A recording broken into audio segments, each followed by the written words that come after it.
Seri 7 Bukek Xiansu. Pendekar Super Sakti. Audiobook, novel silat. Cerita, Ho Ping Hu. Bab 17. Dia membentak dan kedua tangannya mendorong ke kanan kiri. Dan 4 orang murid Hawa Sanpai itu terpental sampai 4 meter ke belakang, roboh tak dapat bangkit kembali karena tulang pundak mereka remuk disambar hawa yang keluar dari kedua telapak tangan Han Han. Untung bagi mereka bahwa Han Han masih ingat akan cegahan adiknya sehingga ia membatasi dorongannya dan hanya membuat mereka roboh pingsan dengan tulang remuk saja. Xian Cai. Pemuda Iblis. Bok Sengcu dan Lok Sengcu dengan gerakan tenang namun sesungguhnya cepat dan mengandung tenaga sinkang yang amat kuat, meloncat turun dari kursi mereka diikuti oleh Kong Sengcu. Melihat 3 orang kakek tokoh Hawa Sanpai itu hendak turun tangan, diam-diam Sin Kiat dan Soan Li menjadi khawatir sekali. Mereka maklum akan kelihayan 3 orang supek mereka ini dan karena sekali ini yang turun tangan adalah tokoh tinggi yang berkepandaian hebat, maka akibatnya pun tentu mengerikan. Mereka masih bingung dan serba salah, tidak tahu harus berbuat apa. Membantu sana salah membantu sini tak benar. Maka mereka hanya memandang bengong dan jantung mereka serasa berhenti berdetik. Koko, mana pedangku? Serahkan si codet galak itu kepadaku, kata Lulu yang agaknya tidak mengenal bahaya. Pedang itu tadi oleh Han Han ditancapkan di atas tanah ketika ia membantu Lulu dan merobohkan 4 orang murid Hawa Sanpai. Kini Lulu menyambar pedang itu dan terus dimainkan sambil mengejek ke arah Kong Sengcu. Hayo, Tosu codet, berani kau melawan pedang wasiatku? Kong Sengcu yang sudah sejak tadi diejek dan dipermainkan Lulu, memuncak kemarahannya. Ia lupa diri, lupa bahwa adalah pantangan pertama dan terutama bagi seorang ahli tapa seperti dia untuk mudah dirangsang nafsu amarah. Dengan seruan keras ia telah mencabut pedangnya dan menerjang Lulu. Sinar pedangnya yang bersinar kehijauan itu bagaikan kilat menyambar ke arah leher Lulu. Cering! Ih, pedangmu bagus sekali, Tosu codet. Wah, kau berikan saja pedangmu itu padaku dan aku serta kakakku akan mengampunimu. Hayo, serahkan pedangmu sebagai pengganti nyawamu. Lulu berteriak kaget dan memandang pedangnya yang tinggal sepotong. Ketika menangkis tadi, pedang rampasannya bertemu dengan pedang Kong Sengcu yang bersinar kehijauan, dan sekali beradu pedang rampasannya buntung. Maka ia menjadi tertarik sekali dan wajah serta matanya berseri memandang pedang kehijauan yang dipegang Kong Sengcu. Dapat dibayangkan betapa marah dan mendongkol hati Kong Sengcu mendengar ucapan gadis itu. Sudah terang bahwa sekali serang saja, biarpun gadis itu berhasil menangkisnya, namun pedang gadis itu menjadi buntung sehingga hal ini dapat dipakai ukuran bahwa dia sudah menang dalam satu gebrakan. Namun gadis itu masih mengeluarkan ucapan untuk menukar pedangnya dengan nyawa. Seolah-olah gadis itu baru mau mengampuninya kalau dia sudah memberi tiap sogokan kepada gadis mancu itu berupa pedangnya. Padahal pedangnya itu bukanlah sembarang pedang. Itulah pedang Cheng Kong Kiam, pedang sinar hijau, sebuah pusaka Hawa Sanpai. Cheng Kong Kiam ini dahulu amat terkenal di dunia Kang Ou sebagai senjata ampuh dari para pimpinan Hawa Sanpai dan kini berada di tangan Kong Sengcu karena dia merupakan seorang di antara pemimpin Hawa Sanpai dan di antara ketiga orang Tosu itu. Dialah yang paling pandai dalam kiamsut, ilmu pedang, Hawa Sanpai. Dan sekarang, pedang itu diminta oleh Lulu sebagai barang, sogokan. Sungguh keterlaluan sekali. Perempuan mancu keparat, engkau tak patut dibiarkan hidup. Kong Sengcu yang sudah memuncak kemarahannya itu kini menerjang maju dengan ganas, mengeluarkan jurus-jurus maut dari ilmu pedang Hawasan kiamsut. Haya, Tosu codet selain galak juga ganas sekali. Mulut Lulu berkata demikian, akan tetapi sesungguhnya dia tidak berpura-pura dan menjadi kaget sekali. Kasihan darah remaja ini. Biarpun dia telah mewarisi ilmu silat yang amat tinggi dan aneh dari Pulau Es, akan tetapi dia kurang pengalaman dan selamanya dia hanya berlatih dalam pertandingan pura-pura melawan beruang es. Kini dia diserang oleh seorang Tosu Hawa Sanpai tingkat 4 yang memegang sebatang pedang pusaka Hawa Sanpai pula, yang sudah menjadi ahli pedang sebelum dia terlahir. Tentu saja dia terkejut dan kewalahan. Baiknya, selama di Pulau Es, gadis ini telah berlatih secara aneh dan hebat sehingga dia memiliki sinkang dan ginkang yang tidak lumrah manusia biasa sehingga biarpun terdesak ia, selalu dapat bergerak cepat, menghindar diri dengan meloncat ke sana kemari, mengelak terus karena tidak berani menangkis dengan pedangnya yang tinggi sepotong. Sing sing sing. Siwut. Ai. Untuk kesekian kalinya. Hampir saja ujung pedang bersinar hijau itu mencium kulit leher Lulu yang putih halus sehingga gadis itu membelalakan matanya dan untung ia masih dapat cepat sekali menarik tubuh ke belakang lalu meloncat ke atas dan berjungkir balik 4 meter di sebelah belakangnya. Namun Kong Sengcu yang sudah marah dan penasaran itu menerjang terus tanpa mengenal kasihan. Kong Sengcu tidak malu menyerang dengan pedangnya karena tadi Lulu juga memegang pedang. Bahkan biarpun sekarang pedang gadis itu tinggal sepotong, namun masih terus dipegangnya sehingga gadis itu dapat dikatakan bersenjata, dan dia tidak akan disebut menyerang seorang yang bertangan kosong dengan senjatanya. Berbeda dengan Bok Sengcu dan Lok Sengcu. Mereka berdua setelah menyaksikan betapa Kong Sengcu sudah turun tangan terhadap gadis Manchu yang telah merobohkan para anak buah Pek Eng Piao Kiok, lalu melangkah maju menghampiri Han Han pula. Mereka berdua maklum bahwa pemuda ini memiliki kepandaian yang hebat juga, maka mereka pun tidak malu-malu untuk turun tangan berdua, sungguh pun mereka masih merasa sungkan menggunakan senjata. Mereka percaya bahwa andai kata seorang diri masih diragukan untuk dapat menundukkan pemuda liar itu, berdua tentu akan dapat menawannya untuk diseret ke depan ketua Hawa Sanpai. Dengan demikian, barulah nama besar dan wibawa Hawa Sanpai tidak akan tercemar karena tewas dan robohnya beberapa orang anak murid Hawa Sanpai di tangan bocah ini. Pemuda iblis, menyerahlah. Lok Sengcu menggerakkan tangan mencengkeram ke arah pundak Han Han. Pemuda ini sudah menjadi marah, apalagi melihat betapa Lulu diserang dengan pedang oleh Kong Sengcu. Kini menghadapi cengkeraman tangan Lok Sengcu, ia sama sekali tidak mengelak, bahkan menggerakkan tangan pula menangkis sambil mengerahkan tenaga dengan lengan kiri. Plak! Haya! Tubuh Lok Sengcu terpelanting dan hampir saja Tosu ini roboh kalau saja dia tidak cepat meloncat ke atas dan berjungkir balik, wajahnya pucat dan lengan kirinya agak membiru. Hawa dingin seperti es menusuk-nusuk lengannya itu.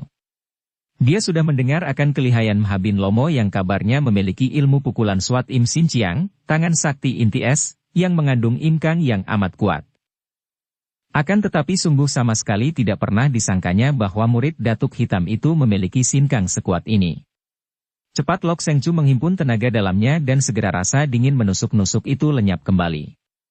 Melihat sutenya hampir roboh dalam segebrakan, Bok Sengcu terkejut bukan main dan cepat ia pun menubruk maju dari sebelah kanan pemuda itu dan mengirim dorongan dengan telapak tangannya ke arah dada Han Han. Dorongan ini bukan sembarang dorongan, melainkan pukulan sakti yang dilakukan dengan pengerahan sinkang yang kuat sekali. Han Han dapat merasai sambaran angin dahsyat yang panas, maka ia pun segera membuka tangan kanan dan memapaki telapak tangan kakek itu yang mendorongnya. Plak, dua telapak tangan yang mengandung hawa yang kang bertemu dan melekat, Bok Sengcu kembali tertegun dan cepat-cepat mengerahkan sinkangnya untuk memperkuat yang kang yang mendorong keluar dari telapak tangannya. Pemuda ini menggunakan yang kang yang amat panas. Hal ini benar-benar mengagetkan Bok Sengcu karena hawa panas yang menyambut telapak tangannya itu hampir tak tertahankan olehnya. Melihat betapa suhengnya telah turun tangan akan tetapi belum mampu merobohkan pemuda itu, Lok Sengcu menjadi penasaran dan ia pun menerjang maju dan kini ia memukul dengan mengerahkan hawa imkang. Sebagai seorang tokoh tingkat tinggi Hawa Sanpai, 3 orang Tosu ini tentu saja telah kuat sekali sinkangnya sehingga mereka pun menguasai tenaga yang kang maupun imkang. Lok Sengcu yang sudah merasai betapa pemuda itu tadi menerima cengkeramannya dengan tangkisan yang mengandung hawa sakti dingin, kini menyerang pula dengan imkang karena ia maklum pula melihat jurus yang dipergunakan suhengnya bahwa Bok Sengcu menyerang pemuda itu dengan yang kang dan bahwa pemuda itu menyambut dorongan suhengnya dengan hawa sakti panas pula. Kesempatan bagus pikirnya. Akan tetapi dapat dibayangkan betapa kagetnya ketika tangan kiri pemuda itu menerima telapak tangannya dengan sinkang yang berhawa dingin pula. Betapa mungkin ini? Dengan tangan kanannya pemuda itu melawan hawa panas Bok Sengcu dengan hawa panas pula, dan dengan tangan kirinya menghadapi Lok Sengcu dengan sinkang yang berlawanan, yaitu dengan hawa dingin.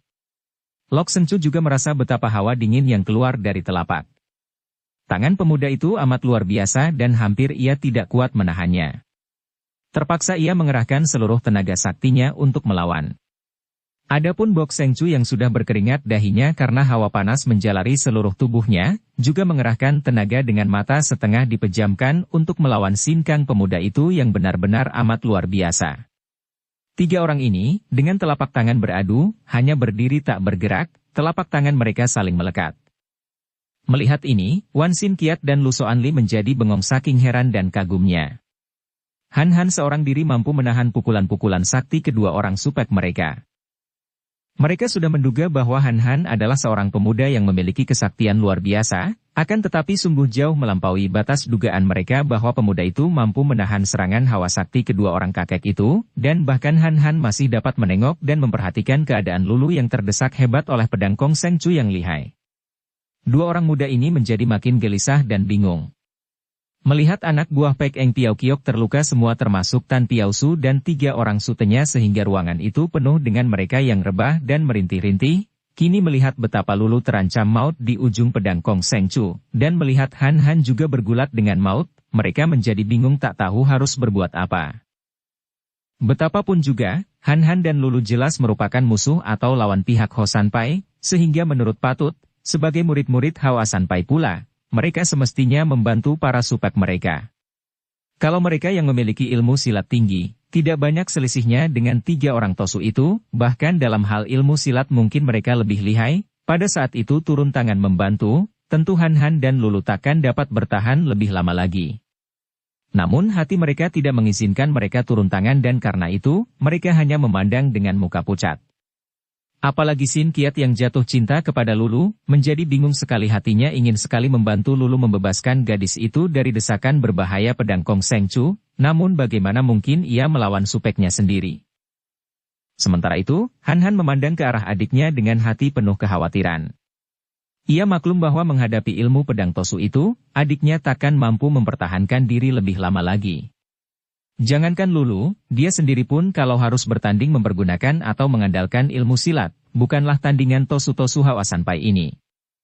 Han Han maklum bahwa menghadapi mereka, ia hanya dapat mengandalkan kekuatan sinkangnya, karena dalam hal ilmu silat, dia tidak lebih pandai daripada Lulu kalau tidak mau dikatakan bahkan lebih rendah lagi karena Lulu telah mempelajari ilmu silat dari kitab peninggalan pemilik Pulau Es. Untuk menolong adiknya, ia harus cepat menundukkan dua orang kakek ini. Aih! Seruan dahsyat ini keluar dari dada Han Han dan kedua orang Tosu yang mempertahankan desakan sinkangnya menjadi kaget seperti disambar petir ketika tiba-tiba mereka merasakan perubahan pada kedua lengan pemuda itu. Bok Seng Chu yang tadinya menghadapi hawa yang kang panas dari tangan Han Han, tiba-tiba merasa betapa telapak tangan pemuda itu berubah menjadi dingin sekali, terlalu dingin sehingga seluruh lengannya seperti ditusuk-tusuk jarum. Di lain pihak, Lok Seng Chu yang tadinya menghadapi Im Kang dingin, tiba-tiba merasa betapa tangan pemuda itu berubah menjadi panas luar biasa. Cepat kedua orang Tosu itu pun mengubah sinkang mereka untuk menyesuaikan diri, akan tetapi kembali Han Han menukar sinkangnya secara tiba-tiba. Dua orang Tosu itu hampir tidak dapat percaya kepada perasaan tangannya sendiri. Selama hidup mereka, belum pernah mereka menyaksikan hal seperti ini. Betapa mungkin mengubah-ubah sinkang secara mendadak seperti itu? Karena perubahan-perubahan ini, mereka menjadi kacau dan tak kuat bertahan lagi, sehingga ketika Han Han mengerahkan tenaga mendorong tubuh mereka mencelat ke belakang dan mereka roboh terbanting dengan napas megap-megap hampir putus karena dada mereka terluka oleh sinkang mereka yang membalik secara tiba-tiba. Cepat mereka bersila dan memejamkan mata untuk menolong nyawa mereka yang terancam maut. Han Han sudah meloncat ke dekat adiknya dan sekali kedua tangannya mendorong ke depan, Kong Seng Chu tak dapat bertahan. Tosu ini merasa betapa seluruh tubuhnya menjadi dingin, seolah-olah darah di tubuhnya membeku. Ia menggigil dan tanpa dapat ia cegah lagi, pedang pusaka Cheng Kong Kiam terlepas dari tangannya yang menjadi kaku. Lulu cepat menyambar pedang itu dan tertawa-tawa girang sekali, tidak mempedulikan lagi Kong Seng Chu yang sudah cepat duduk bersila, seperti kedua orang saudara seperguruannya, mengerahkan tenaga sakti untuk menolong nyawanya yang terancam maut. Suasana menjadi sunyi, yang terdengar hanya rintihan beberapa orang anak buah Pek Eng Piao Kiok yang tak dapat menahan nyeri. Namun, tak seorang pun tewas dalam pertempuran aneh yang hanya memakan waktu sebentar saja itu. Wan Xin Qiat dan Lu Soanli terlampau terheran-heran sehingga mereka itu masih bengong. Han Han menggandeng tangan Lulu yang masih mengagumi pedang rampasannya, kemudian Han Han menoleh kepada dua orang murid Im Yang Seng Chu sambil berkata, Xin Qiat dan adik Soanli, selamat tinggal. Kami berdua harus pergi sekarang juga. Lulu juga menoleh kepada dua orang muda itu, tersenyum manis dan mengedipkan matanya yang lebar kepada Sin Qiat sambil berkata, "Selamat berpisah dan sampai jumpa lagi, ya." Hati Sin Qiat terasa sakit dan ia bersedih harus berpisah dari gadis yang telah merampas hatinya itu, akan tetapi pada saat seperti itu dia tidak dapat berkata apa-apa, apalagi menahannya, bahkan ia maklum bahwa paling baik kedua orang itu cepat pergi dari tempat itu. Juga Soan Li hanya dapat memandang punggung Han Han yang bidang sampai bayangan kedua orang itu lenyap dari situ, keluar dari Piao Kiok melalui pintu gerbang yang sudah tidak terjaga lagi. Sin Qiat memandang ke arah tiga orang supeknya yang masih duduk bersila dengan wajah pucat akan tetapi napas mereka tidak begitu sesak lagi, kemudian memandang kepada para suhengnya yang terluka. Hatinya berduka sekali. La segera menghampiri Bok Sengcu dan berkata dengan suara terharu, "Supek, sungguh Tecu merasa menyesal sekali telah terjadi malapetaka ini." "Tecu mohon maaf tidak dapat membantu Supek," kata pula Soan Li. "Dia terlalu hebat, seperti dewa. Andai kata Tecu berdua melawan pun tidak akan ada gunanya," kata pula Sin Qiat, masih kagum bukan main menyaksikan sepak terjang Han Han tadi. Bok Sengcu membuka matanya memandang kepada Sin Qiat dan Soan Li. Dua orang muda ini terkejut dan otomatis melangkah mundur melihat betapa sinar mata Bok Sengcu penuh dengan api kemarahan. "Manusia-manusia hianat! Murid-murid murtad, pergilah. Mulai detik ini kalian bukanlah murid, melainkan musuh Hoa Sanpai. Supek! Pinto bukan supek kalian, keparat, pergi," bentak pula Bok Sengcu. Sin Qiat dan Soan Li saling pandang di mata gadis itu tampak dua butir air mata yang ditahannya agar tidak runtuh. Sin Qiat menghela napas panjang, bangkit berdiri karena tadi mereka berlutut, lalu berkata lirih kepada Soan Lai.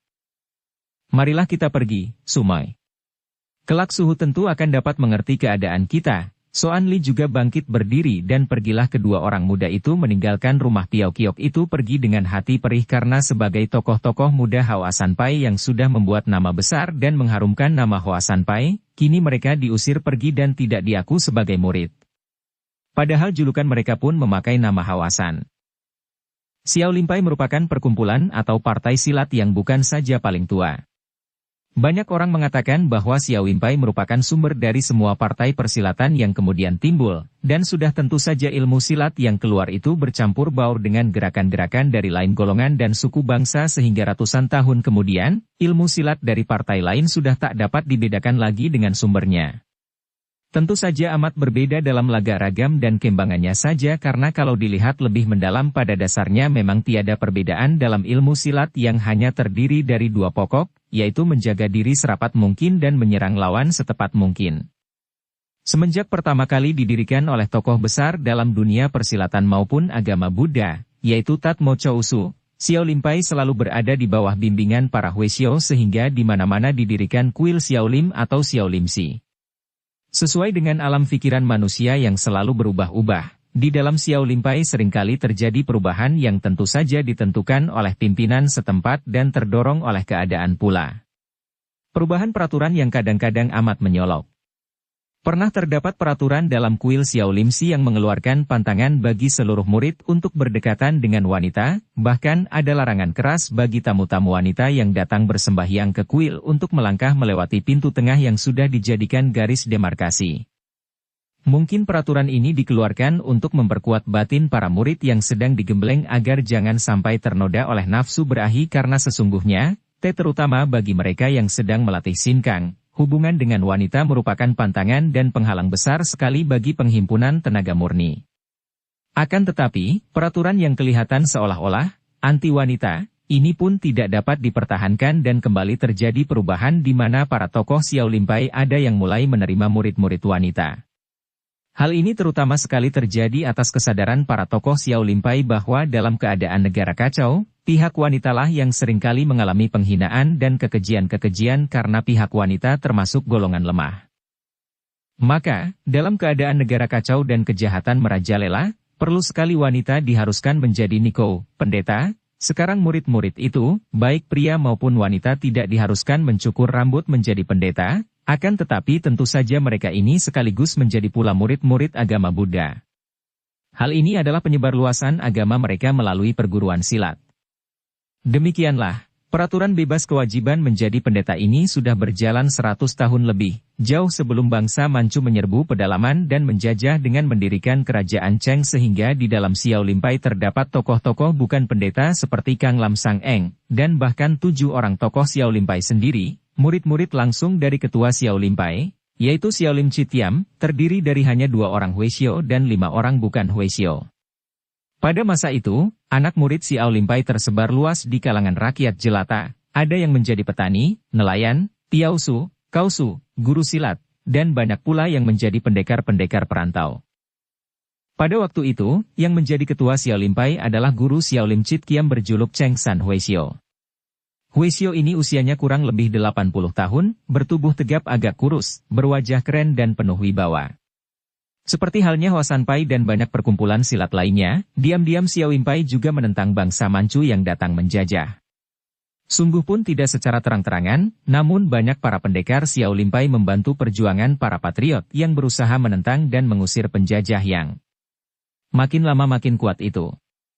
Apalagi karena Cheng San Huishio sendiri adalah seorang yang anti penjajahan, sehingga sejak penjajahan Manchu, lenyaplah sebagian besar kesabarannya sebagai seorang Huishio dan semangat patriotnya timbul, mengeraskan hatinya dan mengeraskan wajahnya. Di dalam setiap pertemuan dengan murid-muridnya, dia selalu memberi wejangan agar para anak murid Xiao Limpai melakukan segala usaha untuk menentang bangsa Manchu kalau perlu dengan taruhan nyawa. Sebagai ketua Xiao Limpai, tentu saja Cheng San Huishio memiliki ilmu kepandaian yang hebat sekali. Dia seorang ahli luekeh yang sudah matang sehingga benda apapun juga yang berada di tangannya dapat menjadi senjata yang ampuh. Akan tetapi Cheng San Huishio tidak pernah mempergunakan senjata, tidak mau mempergunakan tongkat Huishio sebagai senjata seperti kebiasaan para ketua lainnya, melainkan lebih suka mengandalkan tasbih putih yang terbuat daripada biji jagung jali yang besar-besar. Seperti telah disinggung, di bagian beberapa kali telah terjadi bentrokan-bentrokan antara anak murid Hoa Sanpai dan Xiao Limpai. Akan tetapi bentrokan-bentrokan ini hanya terjadi karena urusan pribadi dan berkat kebijaksanaan para pimpinan kedua pihak, bentrokan antara kedua partai yang sama-sama menjadi pembantu-pembantu para pejuang itu dapat diredakan, bahkan di antara para pimpinan telah menghukum murid masing-masing dan saling minta maaf sehingga urusan dianggap telah selesai. Cheng San Huishio yang memegang keras peraturan, berdisiplin terhadap murid-muridnya, selain memberi hukuman kepada murid-murid yang menimbulkan bentrokan juga mengeluarkan ancaman bahwa siapa yang membuat gara-gara keributan dan menimbulkan bentrokan baru dengan pihak Hoa Sanpai, akan dihukum berat. Akan tetapi, beberapa hari kemudian ketika Huishio penjaga pintu membuka pintu gerbang Xiao Limsi dan siap untuk menyapu pekarangan, dia melihat tubuh 3 orang menggeletak di depan pintu. Ketika diperiksa, Huishio ini kaget sekali mendapat kenyataan bahwa mereka adalah murid-murid Xiao Limpai yang membuka toko obat di kota Sengkuan. Segera ia berseru minta tolong dan beberapa orang Huishio mengangkat 3 batang tubuh itu ke dalam. 2 di antaranya sudah tewas, sedangkan seorang di antara mereka masih hidup akan tetapi sudah empis-empis napasnya dan keadaannya payah sekali. Kebetulan sekali pada waktu itu, 2 orang di antara Xiao Lim Chitkiam berada di kuil itu. Mereka ini adalah Liok Sibok dan Liong Kitek orang ke-6 dan ke-7 dari Xiao Lim Chitkiam. Ketika mendengar ribut-ribut, 2 orang pendekar pedang Xiao Jim yang sedang menghadap suhu mereka, segera keluar untuk melihat mewakili Cheng San Huishio. Mereka berdua kaget sekali dan cepat memeriksa. 3 orang anak murid Xiao Limpai itu terluka oleh pedang yang menggorok leher mereka. Yang 2 orang hampir putus lehernya dan telah mati, sedangkan yang masih hidup terluka parah, tak dapat diharapkan lagi dapat tertolong. Liong Kitek yang bersikap tenang, cepat menotok beberapa jalan darah di pundak dan punggung orang yang terluka hebat itu sehingga rasa nyeri tidaklah terlalu hebat lagi. Begitu rasa nyeri mereda, orang yang sekarat itu mengeluarkan suara yang tidak jelas, berbisik dan seperti mengorok tertahan di kerongkongannya. Akan tetapi Liong Kitek dan Liok Sibok sudah dapat mendengar apa yang dimaksudkan anak murid yang sekarat itu. Hoa Sanpai. Tikombio, setelah mengeluarkan kata-kata yang tidak jelas itu, anak murid Xiao Limpai itu pun menghembuskan napas terakhir menyusul kedua orang saudaranya yang tewas lebih dulu. Liok Sibok dan Liong Kitek lalu menghadap guru mereka untuk merundingkan peristiwa menyedihkan itu. Cheng San Huishio yang biasanya bersikap tenang saat itu menjadi merah mukanya dan jelas sekali bahwa Huishio tua ini diserang nafsu kemarahan yang besar. Kalian pergilah, carilah mereka di Tikongbio, akan tetapi jangan bunuh tangkap mereka dan serat ke sini. Pinceng menghendaki agar dia menjadi tawanan kita sehingga ada pimpinan Hawa Sanpai yang datang untuk mendengarkan kekejaman-kekejaman anak murid mereka. Sungguh keji sekali. Liok Sibok dan Liong Kitek segera berangkat meninggalkan kuil Xiao Limsi untuk mencari Tikongbio, kuil Dewa Bumi, yang terletak di luar dusun Ciu Sibun. Kuil ini sebenarnya hanyalah bekas kuil, karena sudah tidak dipakai lagi, tidak dipergunakan sebagai kuil. Letaknya pun di luar kota, di pinggir jalan sebuah hutan dan karena tidak ada yang merawatnya, maka menjadi kotor dan rusak. Akan tetapi, perlengkapan kuil itu masih ada, seperti meja-meja sembahyang yang reot, arca-arca dan ukiran-ukiran di dinding yang sudah berlumut. Tidak ada yang berani mengambil benda-benda di situ atau mengganggunya karena menurut desas-desus di dusun-dusun sekeliling tempat itu, Tikongbio sekarang dihuni oleh makhluk-makhluk halus atau iblis-iblis sehingga tempat itu menjadi angker. Karena keadaan kuil yang dianggap angker inilah maka ketika Liok Sibok dan Liong Kitek keluar dari dusun Ciu Sibun menuju ke kuil itu, keadaan di sekeliling tempat itu sunyi seperti kuburan. Waktu itu sudah menjelang senja, dan sungguh pun cuaca belum gelap, namun tidak ada penduduk dusun yang berani berada di daerah angker ini. Kesunyian itu amat terasa oleh dua orang tokoh Xiao Limpai ini dan mereka berjalan terus dengan tenang dan penuh kewaspadaan. Liong Sute, aku masih ragu-ragu akan kebenaran ucapan murid yang sudah dalam sekarat itu. Mereka adalah pedagang-pedagang obat di kota, bagaimana mereka bisa menyebut nama Hawa Sanpai di Tikongbio? Entahlah, Liok Suheng. Aku sendiri pun ragu-ragu. Akan tetapi, agaknya tidak sembarangan dia mengatakan itu tentu ada hubungannya. Aku yakin terdapat rahasia dalam peristiwa itu dan rahasianya terletak di kuil depan itu. Liok Sibok yang sudah berusia 60 tahun lebih itu mengangguk-angguk. Dia merupakan tokoh ke-6 dari Xiao Lim Chit Kiam, seorang yang bertubuh pendek gemuk namun tubuhnya itu dapat bergerak dengan gesit sekali, wajahnya bundar dan selalu kelihatan serius. Namun mulutnya hampir tersenyum selalu menandakan bahwa dalam keseriusannya itu sebetulnya dia adalah seorang yang peramah. Adapun Liong Kitek, orang ketujuh atau yang termuda dari Xiao Lim Chit Kiam, usianya kurang lebih 55 tahun, berbeda dengan Suheng ke-6 itu, tubuhnya tinggi kurus sehingga tinggi Suhengnya hanya sampai di pundaknya. Sikap orang termuda. Dari 7 pedang Xiao Limpai ini amat tenang sehingga kelihatan lamban. Akan tetapi biji matanya yang bergerak-gerak terus itu menandakan bahwa biarpun tenang ia sama sekali tidak lamban melainkan terus waspada dan setiap urat syaraf di tubuhnya sudah siap. Ketika kedua orang tokoh Xiao Limpai ini memasuki pekarangan kuil Tikongbio yang sunyi, tiba-tiba mereka mendengar kepak sayap burung. Dengan kaget mereka mengangkat muka memandang.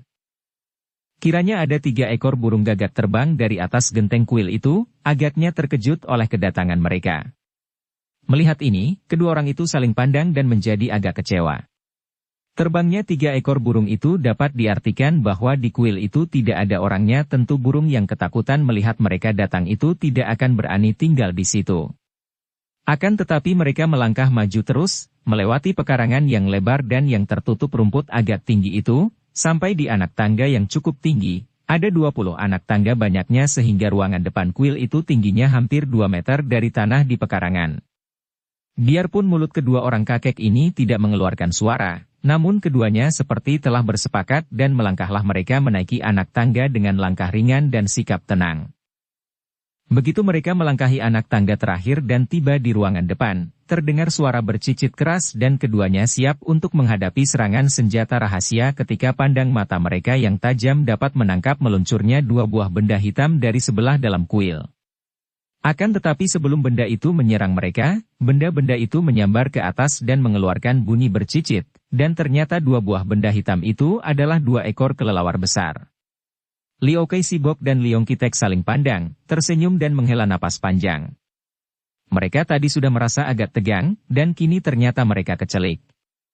Bahkan keluarnya 2 ekor kelelawar dari sebelah dalam kuil ini lebih meyakinkan dugaan mereka bahwa kuil itu kosong karena kalau memang ada orangnya, tentu 2 ekor kelelawar itu sudah sejak tadi terbang pergi, tidak menanti kedatangan mereka yang mengejutkan binatang itu. Ah! Cite, adik ketujuh, tempat ini tidak ada orangnya, kata Liok Sibok, kecewa. Sebaiknya kita menyelidiki keadaan di dalam Liok Heng, kakak ke-6, jawab Liong Kitek. Karena hubungan di antara Xiao Lim Chit Kiam amat erat sehingga mereka itu bukan hanya merupakan kakak beradik seperguruan melainkan merasa seperti kakak beradik sekandung, kadang-kadang mereka menyebut kakak dan adik. Mereka maju terus akan tetapi karena hati mereka merasa makin yakin bahwa kuil itu kosong, mereka tidaklah menjadi tegang lagi, bahkan ada sebagian atapnya yang runtuh. Arca-arca yang tidak terawat di situ bahkan kelihatan makin menyeramkan. Mereka melangkah maju terus, meneliti setiap ruangan yang mereka lalui. Tiba-tiba keduanya menghentikan langkah karena pada saat yang sama kedua orang gagah perkasa ini mencium bau yang amat harum. Bau minyak harum yang biasa dipakai wanita. Mereka mengerutkan kening.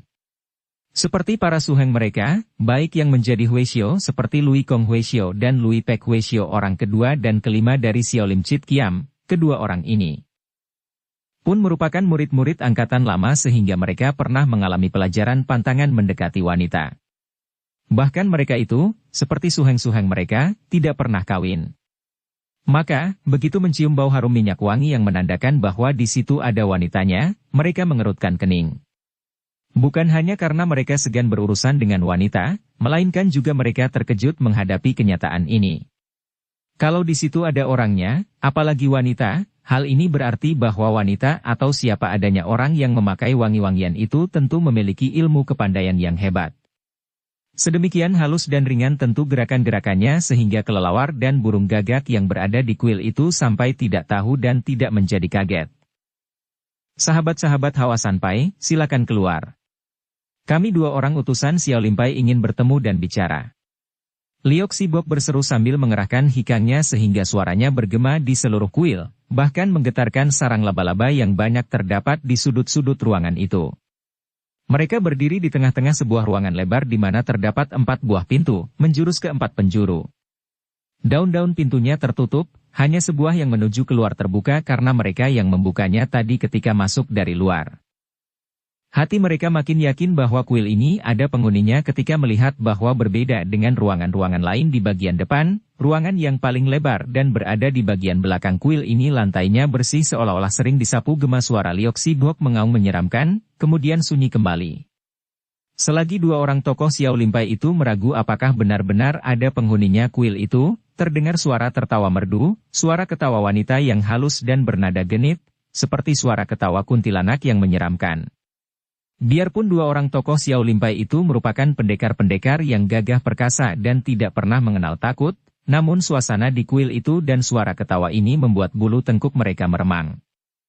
Namun mereka dapat segera menindas perasaan ngeri ini dan Leong Kitek lalu membentak.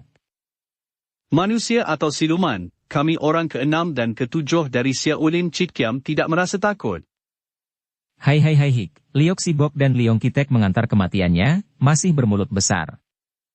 Perlahan-lahan 3 buah daun pintu terbuka dari luar dan masuklah 3 orang dari 3 buah pintu itu. Dari pintu belakang masuk seorang wanita yang usianya tentu sudah 40 tahun lebih, akan tetapi masih kelihatan cantik sekali, berpakaian mewah dan bersikap genit, terutama sekali matanya yang penuh dengan sinar nafsu berahi. Akan tetapi yang amat mengerikan adalah kedua buah tangannya. Tangan yang kecil berjari runcing halus bagus sekali, hanya warnanya merah seolah-olah kedua tangan itu berlumur darah. Dari pintu kiri muncul seorang kakek yang bertubuh tinggi besar bermuka hitam seperti dipulas arang, usianya mendekati 60 tahun namun masih jelas tampak bahwa dia kuat sekali dan bertenaga besar. Kesombongan bersinar dari sepasang matanya yang bulat dan lebar.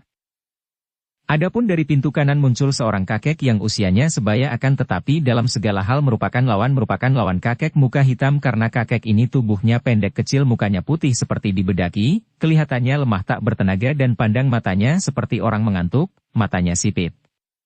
Liok Sibok dan Liok Kitek adalah orang-orang yang sudah banyak pengalaman di dunia Kang Ou, bahkan sudah mengenal tokoh-tokoh besar. Maka begitu melihat 3 orang ini, jantung mereka berdebar keras karena mereka mengenal mereka itu sebagai tokoh-tokoh sakti dari golongan sesat.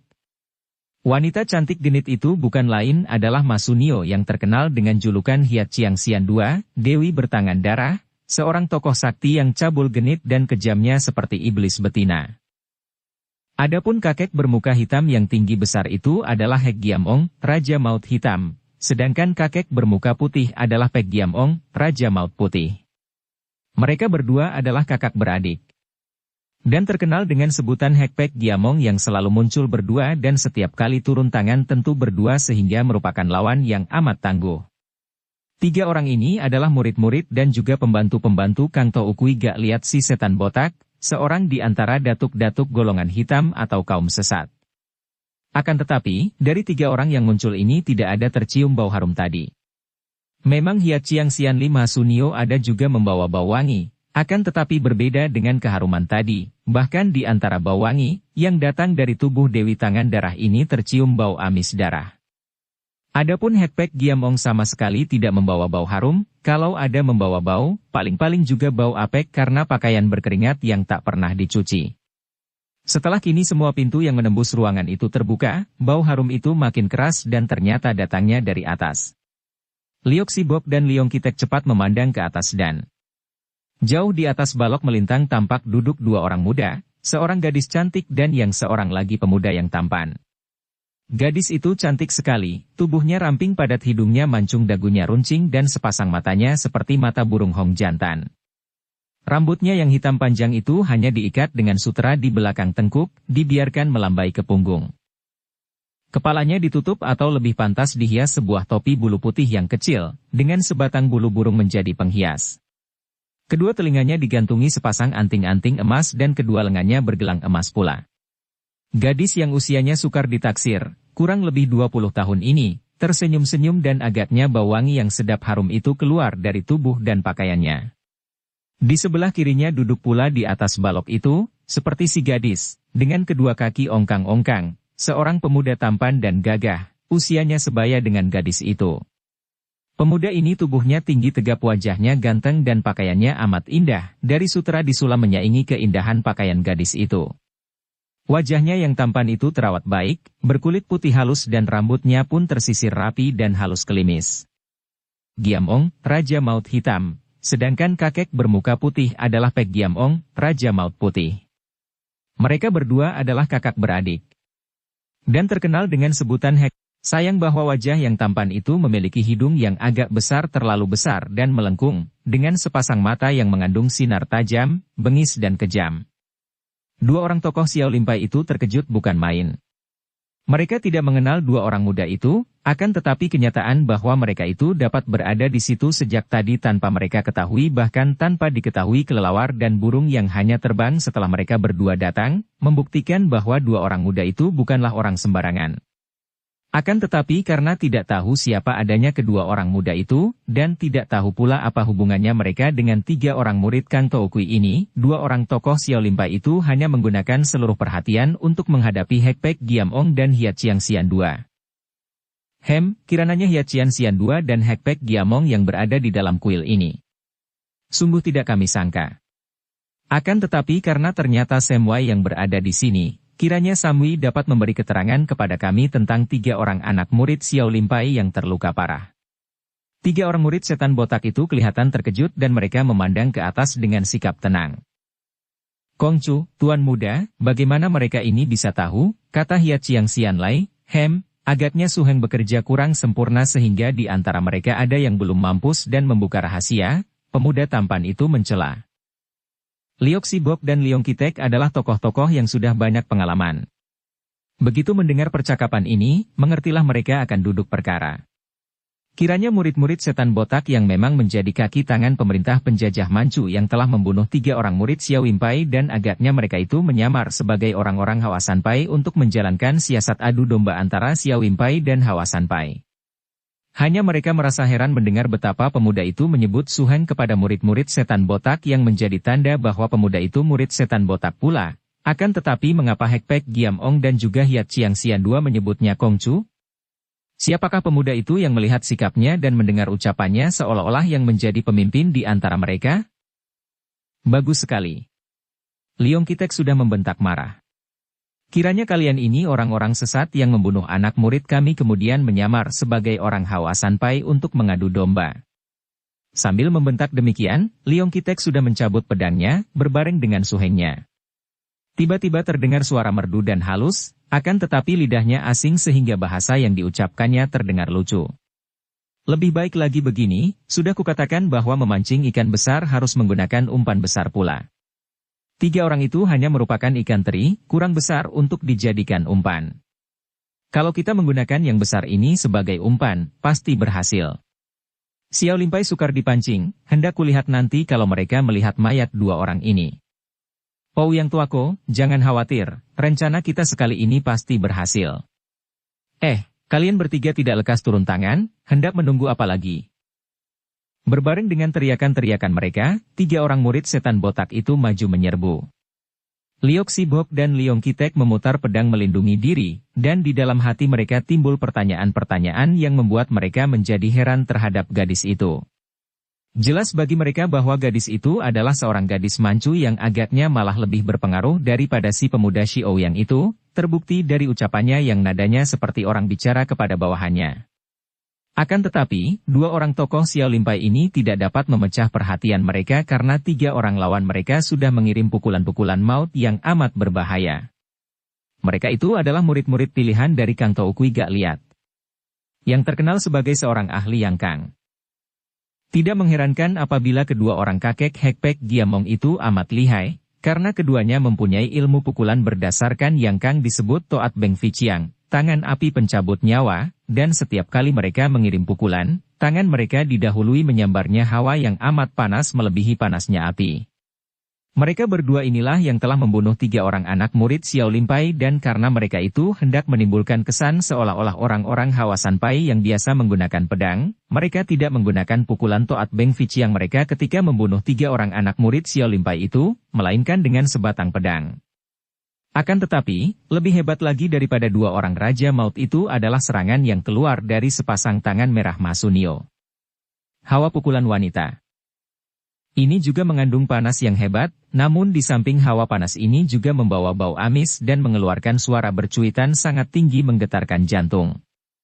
Sesuai dengan julukannya, kedua tangan wanita ini memiliki pukulan-pukulan beracun yang amat hebat karena yang teracun oleh pukulan ini adalah darah lawan yang langsung akan membunuh lawan dari dalam. Liok Sibok dan Liong Kitek maklum akan kelihayan tiga orang lawan mereka. Biarpun lawan mereka itu bertangan kosong, namun sesungguhnya gerak pukulan mereka lebih berbahaya daripada datangnya luncuran anak panah beracun. Mereka memutar pedang melindungi tubuh, namun karena terus-menerus diserang secara bertubi-tubi, pedang mereka itu hanya dapat dipergunakan untuk pertahanan, sama sekali mereka tidak mendapat kesempatan untuk menggerakkan pedang membalas. Karena ini, mereka segera mengeluarkan suara keras dan itulah suara sebagai tanda bagi Xiao Lim Chit Kiam untuk mengeluarkan ilmu yang mereka andalkan, ilmu pedang yang amat ampuh yang khusus diajarkan oleh ketua Xiao Limpai kepada 7 orang tokoh Xiao Lim itu, yaitu Chit Seng Sin Kiam, pedang sakti 7 bintang. Begitu kedua orang ini mainkan Chit Seng Sin Kiam dengan pedang. Mereka, 3 orang lawan mereka berseru kaget dan meloncat mundur. Ilmu pedang Chit Seng Sin Kiam ini memang hebat luar biasa, diciptakan oleh ketua Xiao Limpai dengan bantuan suhunya yang masih hidup dan sudah berusia tua sekali. Bukan sembarangan ilmu pedang, melainkan ilmu pedang yang digerakkan dengan sinkang yang kuat sehingga sinar pedangnya menjadi bergulung-gulung panjang dan dapat melukai lawan dari jarak jauh. Apalagi kalau dimainkan oleh ketujuh orang Xiao Lim Chit Kiam, keampuhannya menggila sehingga pernah Xiao Lim Chit Kiam ini dapat menandingi setan botak yang terkenal sebagai seorang di antara datuk-datuk hitam yang sakti. Sungguh pun akhirnya Xiao Lim Chit Kiam terdesak, namun tidaklah mudah bagi datuk hitam itu untuk mencapai kemenangan.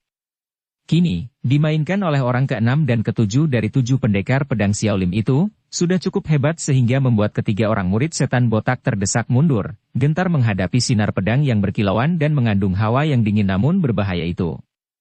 Dua gulungan sinar pedang itu kini bersatu, merupakan sinar kilat yang membentuk lingkaran-lingkaran aneh mengurung dan menindih 3 orang tokoh hitam yang terpaksa harus meloncat ke sana kemari untuk menghindarkan diri dari sinar pedang yang berbahaya itu. Rebahlah! Bentakan ini keluar secara berbareng dari mulut Liok Sibok dan Liong Kitek dan sinar pedang mereka tiba-tiba berpisah, terpecah dua dan secepat kilat membabat tangan Hek Giamong dan Pek Giamong yang melakukan pukulan mendorong.